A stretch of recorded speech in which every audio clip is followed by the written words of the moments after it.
बिस्मिल्लाहिर्रहमानिर्रहीम। अस्सलाम वालेकुम वरहमतुल्लाहि वबरकातुहू। तो इससे पहले हमने अपने जो 11th क्लास में जो मालूमात हासिल किए हैं लास्ट लेक्चर में, वो बहुत ज़्यादा इंपॉर्टेंट मालूमात हासिल किए थे हमने। उसमें हमने देखा था जमहूरी तर्ज़ हुकूमत में किस तरह की किस्म की हुकूमतें हुआ करती है, जैसे कि पार्लिमानी तर्ज़ हुकूमत, सदारती तर्ज़ हुकूमत। ठीक है, तो हमने देखे थे कि पार्लिमानी तर्ज़ हुकूमत भारत में यूके में किस किस्म की है।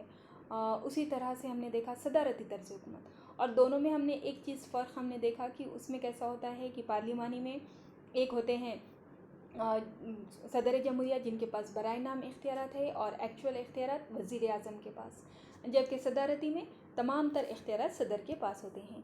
तो आज हमारा जो है ये 4th लेसन दस्तूरी हुकूमत, उसका आज हम पार्ट 5 देखेंगे और हमारा ये लास्ट पार्ट है और अल्हम्दुलिल्लाह आज हमारा लेसन भी कंप्लीट हो जाएगा। ठीक है, तो आज हमको जो टॉपिक देखना है वो है फेडरलिज़म, वफाकियत, और ये बहुत बहुत ज़्यादा इम्पॉर्टेंट टॉपिक है। ठीक है, ना सिर्फ आज 11 के लिए बल्कि आपको आगे MPSC UPSC के लिए भी ये यूज़फुल टॉपिक है। और ये सब अगर आप अच्छे से समझेंगे तो आपके बेसिक कंसेप्ट क्लियर हो जाएंगे इंशाल्लाह, और आगे आपके लिए बहुत ही आसानियाँ होंगी। तो चलिए हम देखते हैं वफाकियत यानी कि क्या। तो वफाकियत ये कैसा होता है कि जो कुछ ममालिक जो होते हैं कि जो जोग्राफ़ी एतबार से बहुत बड़े होते हैं, ठीक है, वहाँ आबादी भी ज़्यादा होती है, तो वहाँ का अगर इंतज़ामिया चलाना है तो मीन्स कि बहुत ज़्यादा मुश्किल है एक ही जानिब से चलाया जाए, यानी सिर्फ मरकज़ से। अब जैसे अपनी एग्जांपल ले लो भारत की। भारत जोग्राफी एतबार से बहुत बड़ा मुल्क है, आबादी ज़्यादा है, और आबादी भी कैसी है, ये भी एक जैसी नहीं है, बल्कि इसमें बहुत सारे मज़हब के लोग, बहुत सारे अपने अपने रस्म रिवाज वाले लोग रहते हैं। तो ये पूरे मुल्क को सिर्फ और सिर्फ मरकज़ की जानिब से कंट्रोल करना, ये यानी कि ये बहुत हार्ड है और इंतज़ामिया अच्छे से नहीं चल सकता। तो ऐसी सूरत में क्या किया जाता है, यहाँ पर इन ममालिक में दो सतही हुकूमत रहती है। एक होती है जो पावर जो तकसीम किए गए, एक होती है मरकज़ी हुकूमत होती है, और दूसरी होती है रियासती हुकूमत। हमारे भारत में यही किया गया, इख्तियारात की तकसीम दो सतह पर की गई, मरकज़ी में और रियासती में। और ये पूरा कहाँ पर बता दिए वाला है, उनकी दस्तूर में फ़हरिस्तें हैं, एक यूनियन फ़हरिस्त है, एक रियासती और एक मखलूत फ़हरिस्त। वहाँ पर ये सब कुछ इनके इख्तियारात भी दिखा दिए गए हैं। ठीक है, तो ये रियासती जो हुकूमत होती है यहाँ पर जो बड़े ममालिक की इंतज़ामिया के लिए जो दो सतही हुकूमत होती है, तो एक होती है कौमी हुकूमत, जो या उसको सेंट्रल हुकूमत, यूनियन हुकूमत या वफाकी हुकूमत कहते हैं, और रियासती सतह की हुकूमत को रियासती हुकूमत कहते हैं। ठीक है, तो इस तरह से देखिए, इसमें इख्तियारात की तक़सीम दो सतह पर, पॉलिटिकल पावर शेयर दो सतह पर, यानी हुकूमत दो सतह पर, इख्तियारात की तक़सीम दो सतह पर, इनका जिक्र पूरा पूरा दस्तूर में दर्ज है। और ये इन्हों अपने जो अलग अलग क़ानून वग़ैरह हैं, रियासत के जो क़ानून हैं उन्होंने वहाँ नाफिज़ करेंगे, मरकज़ के जो क़ानून हैं उन्होंने वहाँ पर।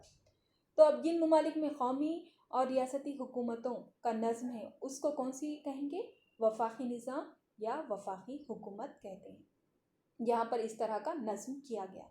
तो समझ रहे हो ना आप लोग, वफाक यानी इख्तियारात की तक़सीम, किस लिए, इंतज़ामिया के लिए। अब एक छोटी सी एग्जांपल हम आपको देते कि आपको इससे ये कंसेप्ट क्लियर हो जाएगा इंशाल्लाह। तो देखो, जिस तरह से अपना कॉलेज है, अब कॉलेज में देखना कि इंतज़ामिया किस तरह से चलता है। एक प्रिंसिपल होते हैं, फिर हर क्लास होती है, क्लास में क्लास टीचर्स होते हैं। ठीक है, तो अब यहाँ पर अगर सोचिए और इमेजिन कीजिए कि अगर यहाँ पर पूरा की पूरा काम प्रिंसिपल को ही दे दिया गया, यानी प्रिंसिपल का ही काम है एडमिनिस्ट्रेशन करना, प्रिंसिपल का ही काम है कि जाना क्लास में, हर एक सब्जेक्ट का लेक्चर लेना, उसके बाद जो है रिज़ल्ट बनाना। अगर ये सब काम प्रिंसिपल के ही ज़िम्मे यानी कि मरकज़ के ज़िम्मे कर दिए, तो ये काम अच्छे से होगा। सोचिए कितना वहाँ पर इंतशार होगा, सब डिस्टर्बेंस होगा। जबकि यहाँ पर अपने पास कैसा है, किस तरह से किया जाता है कि प्रिंसिपल होते हैं वहाँ पर बैठे हुए, यानी कि वो मरकज़ है समझिए, वहाँ से उन्होंने हर क्लास में एक क्लास टीचर मुकर्रर कर दिया है, वो रियासतें हैं। और ऐसा भी नहीं है देखिए कि सभी क्लास का क्लास टीचर एक ही है, ऐसा है क्या, कितना गड़बड़ होगा वहाँ पर भी, नहीं, बल्कि हर क्लास के लिए अलग अलग क्लास टीचर होते हैं, और हर क्लास टीचर अपने अपने क्लास का ज़िम्मेदार होता है, और उसका पूरा लास्ट जवाबदेही किसको देता है, वो प्रिंसिपल को देता है। तो इससे देखो कैसे स्मूथ वे में काम चलता है, डिसिप्लिन रहता है। तो सेम ऐसे ही मुल्क का इंतज़ामिया चलाने के लिए भी इख्तियारात को दो सतह पर तकसीम किया गया, एक मरकज़ी और एक रियासती। और जहाँ पर इस तरह का होता है तो उसको क्या कहते हैं, वफाकी कहते हैं। लेकिन जो जोग्राफी लिहाज से छोटे ममालिक है, तो वहाँ पर ये सब की ज़रूरत नहीं होती है, ठीक है। वहाँ पर सिर्फ एक ही मरकज़ी हुकूमत होगी और उसको क्या कहते हैं, वहदानी निज़ाम हुकूमत। अब जो ये इख्तियारात की तक़सीम है, ये भी याद रखिए कि ये अपनी मर्ज़ी से नहीं है, हर चीज़ आइन में दर्ज है, दस्तूर में दर्ज है। अमेरिका के भी दस्तूर में ये सब कुछ डिटेल में बताया वाला है। भारत के भी इसमें इख्तियारात की तक़सीम पूरी मरकज़ी फ़हरिस्त, रियासती फ़हरिस्त, मखलूत फ़हरिस्त में बता दी गई है। और देखो ये इस तरह का है फेडरलिज़म में, ये नेशनल के कुछ जो इख्तियार है उनके, स्टेट के, और दोनों मिलकर जो शेयर करते हैं वो इख्तियारात है। और ये वाला ग्राफिक इम्पॉर्टेंट है, आप लोग इसका स्क्रीनशॉट निकाल कर रख लीजिए कि नेशनल लेवल पर जो इख्तियारात होते हैं, नेशनल के कौन से मेन वाले, देखिए एक दो हम आपको बताते हैं, यहाँ इतना डिटेल बताने की आपको ज़रूरत नहीं है। जैसे कि देखिए जंग वगैरह का ऐलान करना, और करेंसी जो रहता है, पैसा, ये सब कुछ जो है ना नेशनल लेवल पर यानी कि मरकज़ी हुकूमत के इख्तियार में है। और स्टेट के इख्तियार में क्या है, जैसे कि उन्होंने अपने जो रियासत में है तालीम के मुतालिक इंतज़ामिया देखना क्या करना है, फिर उसके बाद जो होता है उसके अलावा जो लोकल गवर्नमेंट होती है जैसे नगर पालिका, ज़िला परिषद, इनका इंतज़ामिया वगैरह देखना, ये भी काम आएगा स्टेट के। और दोनों मिलकर क्या करते हैं, शेयर दोनों है, maintain law and order, provide for public welfare, ये इस तरह के दोनों मिलके शेयर भी करते हैं इख्तियारात। अब उसके बाद जो है ये जो इब्तिदा हुई है वफाक की, तो थोड़ा सा इसके बारे में बताया वाला है कि क़ुरून वस्ता में ही कुछ इसके हवाले नज़र आते हैं वफाकी तर्ज़ हुकूमत के। कैसा था उस वक्त, ताकतवर दुश्मनों का मुकाबला करने के लिए और जो उनके सेम प्रॉब्लम्स थे उनको हल करने के लिए ऐसी मतलब छोटी छोटी जो सियासी इकाइयाँ थी, यूनिट्स थे, वो एक जगह हो जाती थी। और फिर ये जो है ये एक जगह होकर, लेकिन इनको एक मुल्क में तब्दील होने को काफ़ी वक्त लगा। और उसकी मिसाल बताते हैं स्विट्ज़रलैंड। और कुछ ऐसे थे बहुत जल्दी बन गए एक जगह आगे, और वो है अमेरिका। और ये किस मकसद से जमा हुए थे एक जगह, आज़ादी के क़याम और हिफाजत के लिए। और नया मुल्क जो वजूद में आया था वो था अमेरिका। देखो अमेरिका जो है यूनाइटेड स्टेट ऑफ अमेरिका कहा जाता है, यानी कि स्टेट मिलकर बना है अमेरिका, और तकरीबन 50 स्टेट हैं वहाँ पर। और ये किस तरह से हुआ था, तो ये 13 बरतानवी नौ आबादियात थी जो सियासी लिहाज से अलग अलग थी। तो इन्होंने क्या किए थे, एक साथ यूके के ख़िलाफ़ उन्होंने बगावत कर दी थी, और उन्होंने 18वीं सदी में ख़ुद को यूके के तसल्लुत से आज़ाद कर लिया। और वहाँ उनको ये एहसास पैदा हुआ कि हमको अगर अपने को आज़ादी को महफूज रखना है, अपनी हिफाजत करनी है, तो इसके लिए हमें एक जा होना होगा। हम अलहदा अलहदा रहकर इनका मुकाबला नहीं कर सकते। और जो नया मुल्क वजूद में आया, ये 13 इकाइयाँ जो इब्तिदा में एक जगह हुई थी यूके के ख़िलाफ़, उन्होंने यूनाइटेड स्टेट ऑफ अमेरिका बनाए, ठीक है। तो ये इस तरह का जो बना है इनका वफाक अमेरिका का, तो उसको बोलते हैं यकजा होना वफाक। और इसकी मिसाल है कनाडा और ऑस्ट्रेलिया और अमेरिका, ठीक है। यानी कि इसमें मकसद क्या था इनका, अपनी आज़ादी का तहफ़्फ़ुज़, ख़ुद का तहफ़्फ़ुज़ और इसके दुश्मनों के ख़िलाफ़। और इसलिए ये लोग एकजा हुए, सब मिले एक जगह, इसको बोलेंगे एकजा होना वफाक। अगर हम यूनाइटेड किंगडम का देखेंगे तो इनका कैसा वफाक है, बनाया गया वफाक।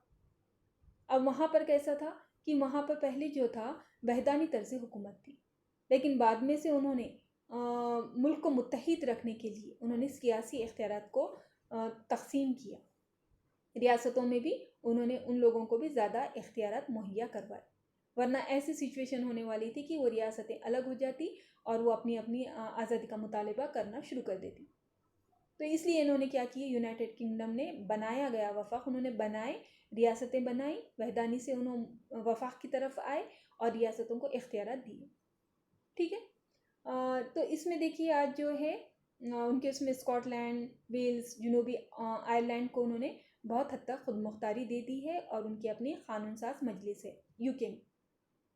अब अगर हम भारत का देखेंगे तो यहाँ पर नीम वफाकी तर्ज़ हुकूमत। अब यहाँ कैसा था कि हमारे पास जो है भारत में पहले जो है रियासतों को थोड़े से ज़्यादा इख्तियार दिए गए थे, लेकिन बाद में से जब कैसा हुआ था, जब ये कॉन्स्टिट्यूशन बन रहा था, तभी सबसे बड़ा प्रॉब्लम जो वजूद में आया था हमारे मुल्क की तक़सीम।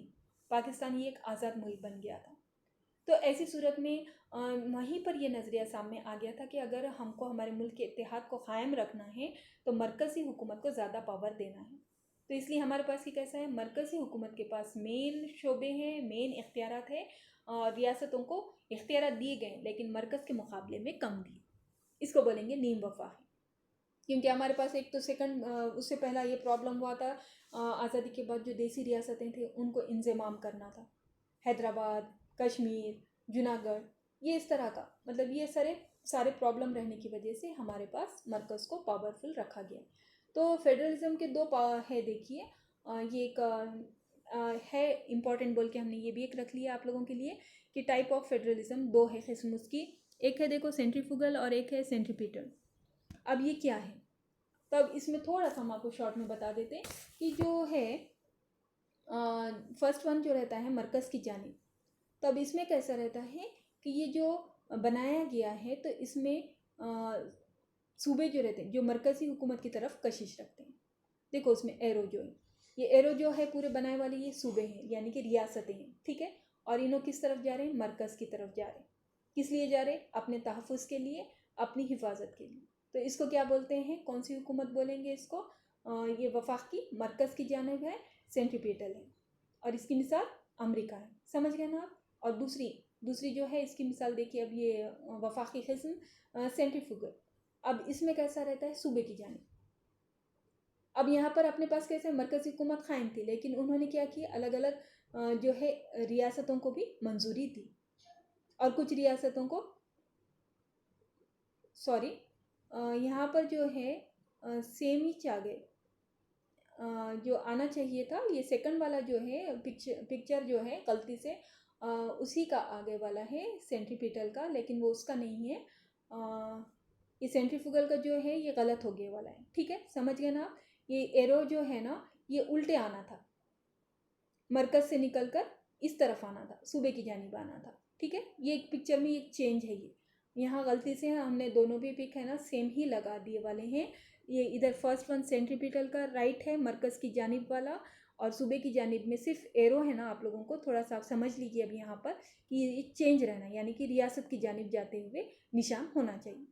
और ये किस लिए बनाते हैं, क्योंकि इन्होंने इंतज़ामिया के लिए रियासतों को इख्तियार दिए गए, तो इसको बोलते हैं सूबे की जानिब, ठीक है। तो इस तरह से ये वफाक था, हमने जो मालूमात आज हासिल किए कि वफाक में कैसा होता है, नेशनल मरकज़ी हुकूमत होती है, उसके बाद उन्होंने स्टेट्स भी बनाए वाले हैं, और दोनों में इस तरह से देखिए तवाज़ुन होता है, और ये इसकी वजह से कैसा होता है, मुल्क में भी तवाज़ुन रहता है, इंतज़ामिया अच्छे से चलता है।